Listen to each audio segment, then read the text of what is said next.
Grmaï, qui va nous parler en fait de quelle convergence avec l'INDH.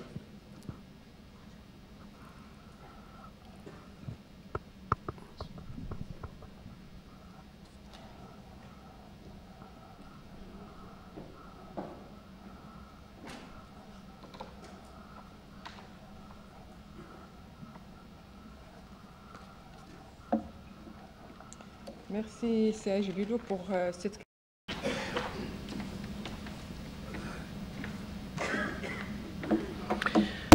Tout d'abord, je voudrais remercier très chaleureusement Monsieur le ministre, Si Souhail, très chaleureusement pour sa présence, que ce soit hier, que ce soit aujourd'hui, à l'ouverture et à la clôture. Ça a permis de nous éclairer sur beaucoup de sujets qui intéressent, que ce soit nos invités marocains ou nos invités étrangers.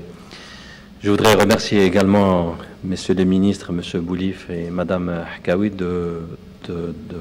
pour leur présence aujourd'hui et hier.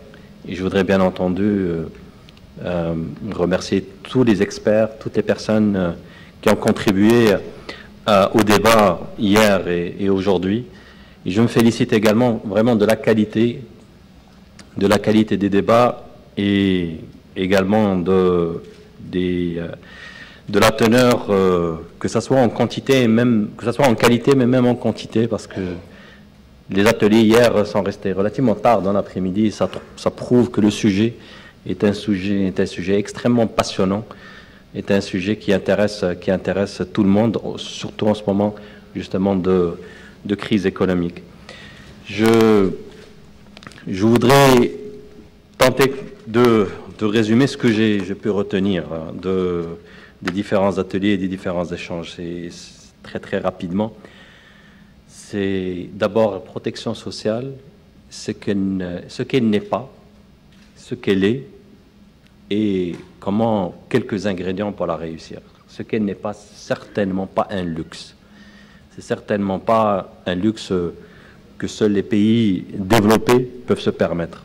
Des expériences ont été relatées lors de ces 2 jours. Des expériences dans des pays en voie de développement qui ont montré que l'extension de la protection sociale est un facteur d'accélération de la croissance. Et justement, la protection sociale, elle n'est certainement pas une charge, elle n'est certainement pas un coût, c'est plutôt un investissement. Un investissement qui, encore une fois, des modèles le montrent, des expériences le montrent. C'est un investissement qui permet une croissance plus rapide et qui permet surtout une croissance économique plus équitable. Quelques ingrédients pour la réussite d'une protection sociale qui soit le plus large possible.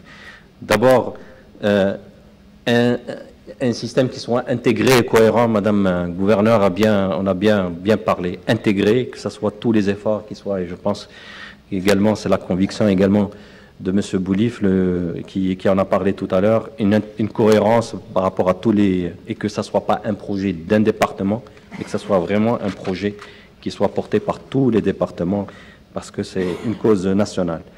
Deuxième condition, c'est avoir une pérennité financière, que ce soit dans des systèmes de tarification, si on parle de produits qui sont tarifés, ou que ce soit dans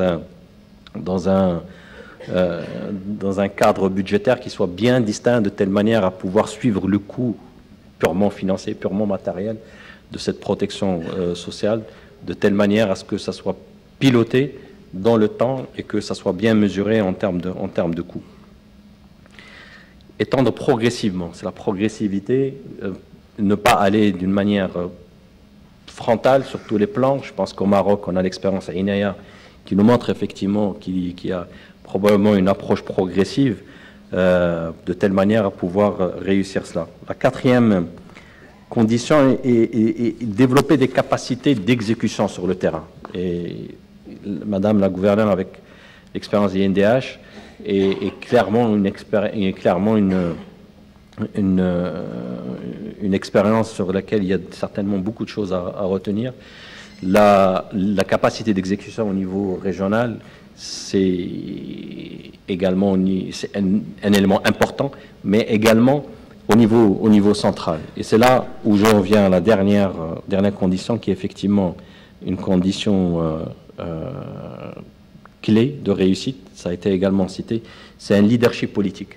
S'il n'y a pas un leadership politique, c'est clair que qu'on ne peut pas arriver à des résultats probants, que ce soit sur le court terme ou sur le moyen terme.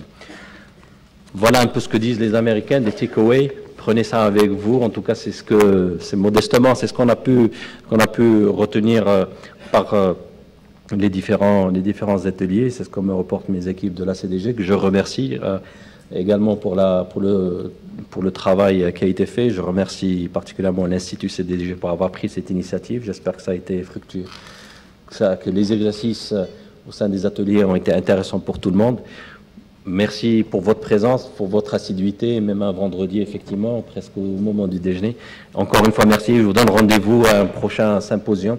C'est une bonne réussite qui permet de dire déjà qu'il faut que ça soit régulier. Et donc, on vous donne déjà rendez-vous au prochain symposium. Merci.